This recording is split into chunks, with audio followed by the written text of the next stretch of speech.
আসসালামু আলাইকুম। Welcome back to my new another mini daily blog. তো আজ আমি কথা বলবো যে ডক্টর সুষমা এবং ডক্টর কুশল দম্পতিকে নিয়ে। তো হচ্ছে মানুষ বলে না যে টাকায় নাকি সুখ পাওয়া যায়, টাকায় নাকি সব পাওয়া যায় পৃথিবীতে। এ কথা যারা বলে তাদের জন্য ডক্টর সু না কুশল আর হচ্ছে ডক্টর সুষমা, এরা দুজন হচ্ছে জলজান্ত উদাহরণ। এদের কিন্তু টাকার অভাব নাই, এদের কোনো কিছুর অভাব নাই, কিন্তু এদের শুধু সময়ের অভাব।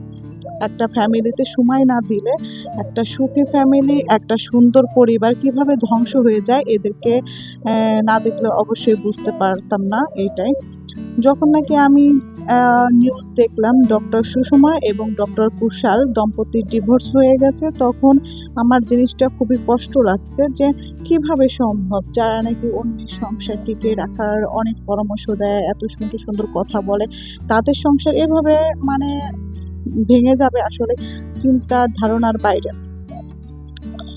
ডক্টর কুশল এবং ডক্টর সুষমা, এদের এই দম্পতিকে বাংলাদেশের এমন কেউ নাই যে পছন্দ করে না। আমার জানা মতে সবাই পছন্দ করে এবং সবাই চিনে এদেরকে, এটাই। কিন্তু তাদের যে ডিভোর্সের যে নিউজটা, এটা শোনার পরে আমার মতন অনেকেই হচ্ছে আপনার অবাক হয়েছে যে কিভাবে এটা সম্ভব। যারা ২০ বছর সম্পর্কে ছিল, একটা সংসার করছে, দেন হচ্ছে তাদের সংসারে ২ টা বাচ্চা আছে। কিভাবে সম্ভব এভাবে ডিভোর্সের একটা ব্যাপার? তো আর তার থেকে বড় কথা, তাদের কাছে সেশনে যারা যেত তারা তাদেরকে কিভাবে সংসার টিকিয়ে রাখা যায়, দাম্পত্য জীবন কিভাবে সুখের করা যায়, কিভাবে দুজনের মধ্যে গ্যাপটা মানে দূরত্ব কমিয়ে ভালোবাসা আরো বেশি এই অটুট করা যায়, বন্ডিং সুন্দর করা যায়, এই টাইপের কিন্তু তারা আমাদের পরামর্শ দিত এবং হচ্ছে তাদের কাছে যারা যেত তাদের পরামর্শ তারা দিত। তো যাই হোক, আসলে মানুষের জীবনে কখন কি হয়ে যায় কেউ জানে না। আর যারা নাকি বলে যে হচ্ছে টাকা দিয়ে সব পাওয়া যায়, তাদের কাছে তারা কাইন্ডলি এই ডক্টর দম্পতিকে দেখবেন, টাকা দিয়ে আসলে সব পাওয়া যায় না। পৃথিবীতে টাকা দিয়ে সবকিছু হয় না, সময় লাগে।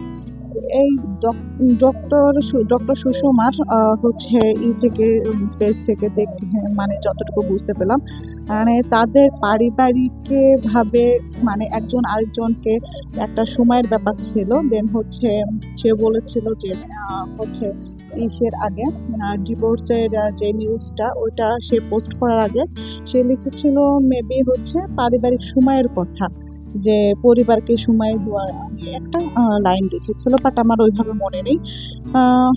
এইটাই। তো পরিবারকে টাকার থেকেও বেশি ইম্পর্টেন্ট হচ্ছে সময়। প্রত্যেকটা ফ্যামিলি মেম্বার, বিশেষ করে হাজব্যান্ড ও ওয়াইফ, তারা একে অপরকে সময় দিবে, বাচ্চাদের সময় দিবে, তাহলেই একটা সম্পর্ক সুন্দর হবে। টাকার পিছনে ছুটে, দেন চাকচিক্য জীবনের পিছনে ছুটে, কেরিয়ার পিছনে ছুটে, এভাবে অনেক অনেক ফ্যামিলি যেগুলা হচ্ছে ডিভোর্স পর্যন্ত পৌঁছাই গেছে। একটা সময় ছিল তাদের বন্ডিংটা অনেক সুন্দর, এদের কিন্তু রিলেশনের বিয়ে, তাদের ২০ বছর সম্পর্কের পরে, ২০ বছর সংসার করার পরে তাদের আজ হচ্ছে ডিভোর্সের নিউজটা পুরা বাংলাদেশ জানলো। আমরা বাংলাদেশিরা খুব আবেগী, বাংলাদেশিরা মানে কি বলবো, মানে যখন যে জিনিসটাই করি, মানে কিছু একটু দুঃখের নিউজ দেখলে কিংবা এই দেখলে আমরা আবেগে আপ্লুত হয়ে যাই। এটা হচ্ছে বাস্তব চূড়ান্ত লেভেলের একটা সত্যি কথা। আমরা খুবই আবেগী একটা জাতি। তো সেমভাবে ডক্টর কুশল এবং সুষমা দম্পতির ডিভোর্সের কথা শুনে আমরা বাঙালিরা বিশেষ করে হচ্ছে আবেগে আপ্লুত হয়ে গেছি, এটাই। কিন্তু তাদের পারিবারিক যে ঝামেলা, এটা আমরা আসলে জানি না আসলে মূল কারণটা কি। তবে ডক্টর সুষমার কথা থেকে আমরা যেটুকু বুঝতে পেরেছি সেটা হচ্ছে টাকা দিয়ে সবকিছু হয় না, সময়ের প্রয়োজন আছে। একে অপরকে সুন্দর মতন যদি সময় দেওয়া হয়, তাহলে আমার মনে হয় সেই সম্পর্ক আরো বেশি সুন্দর হয়, আন্ডারস্ট্যান্ডিং ভালো হয়, সবকিছু মিলিয়ে সংসারটা মানে সুখের হয়, এইটাই। তো যাই হোক, তাদের নিয়ে কিছু বলার নাই। কারণ হচ্ছে তারা যথেষ্ট মানে কি বলবো বুঝবান ব্যক্তি। তারা আরো মানুষকে বোঝায় যে কিভাবে সম্পর্ক টিকিয়ে রাখতে হয়, কিভাবে সম্পর্ক সুন্দর রাখতে হয়। দেন তাদের আমাদের জ্ঞান দেবার কিছু নেই। আর তাদের থেকে আমাদের শিখার আছে। কারণ তাদের কথাগুলো অনেক সুন্দর। তারা যে সুন্দরগুলা আমাদের পরামর্শ দেয় এগুলো আমাদের লাইফের জন্য খুবই ইম্পর্টেন্ট। হ্যাঁ? কিন্তু তাদের জীবনে এরকম একটা ধ্বংস নেমে আসবে আসলে এইগুলা চিন্তার বাহিরে। আমরা বাঙালিরা জাতি মানতে পারি না এটাই। এইজন্য আমরা বিভিন্ন জনে বিভিন্ন টাইপের মন্তব্য করি। বাট কারোর ডিভোর্স হয়ে গেলে পারিবারিক বিষয়ে আমাদের মন্তব্য না করাই বেটার, এটাই। আমরা মন্তব্য করতে চাই না। দেন বিশেষ করে আমি কোনো মন্তব্য করতে চাই না। বাট আমার কাছে জিনিসটা খারাপ লাগলো যে এদের মতন মানে কাপলের যে ডিভোর্স হয়ে গেছে, এটা আমার খুবই খারাপ লাগলো। ফিড নিউজ, ইনস্টাগ্রাম, মানে কি বলবো, ইউটিউব প্রত্যেকটা জায়গায় শুধু দেখছি ডক্টর কুশা এবং ডক্টর সুষমা দম্পতি ডিভোর্স হয়ে গেছে, এটাই। তো আমার কেন যেন মনে হলো টাকা দিয়ে আসলে সবকিছু হয় না। এতে কিন্তু টাকার কোনো অভাব নাই। কিছু ব্যক্তি আছে আমাদের সমাজে, এক প্রকার ব্যক্তি আছে যে আপনার কথায়, কথায় বলে যে টাকা দিয়ে সবকিছু হয়ে যায়। টাকা দিয়ে নাকি মানে পৃথিবীর সব সুখ কিনা যায়। পৃথিবীতে যদি সব সুখই কিনা যায় মানে টাকা দিয়ে যেত, তাহলে অবশ্যই এইরকম একটা দম্পতির কখনো বিচ্ছেদ হতো না।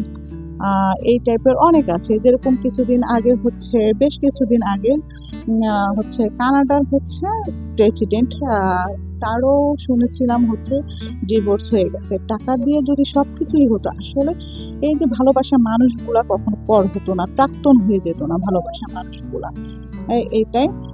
যারা নাকি এখনো ভাবেন টাকা দিয়ে পৃথিবীতে সবকিছু পাওয়া যায়, তারা বোকামি কথাবার্তা বাদ দিয়ে দেন বাস্তবতায় ফিরে আসবেন, এবং টাকা দিয়ে সবকিছু হয় না, এটা তার প্রমাণ। আহ বিশেষ করে ভালোবাসা, মায়া, সম্পর্ক সবকিছু দিয়ে আসলে বিশ্ব জয় করা যায়। এটাই আপনাদের সঙ্গে শেয়ার করা ছিল। দেন আমার কাছে মনে হলো যে আমার জায়গা থেকে এটাই বলা উচিত, যারা বিশেষ করে এই কথাগুলো আমি তাদের উদ্দেশ্যে বলছি যারা নাকি বলে টাকা দিয়ে পৃথিবীর সবকিছু হয়।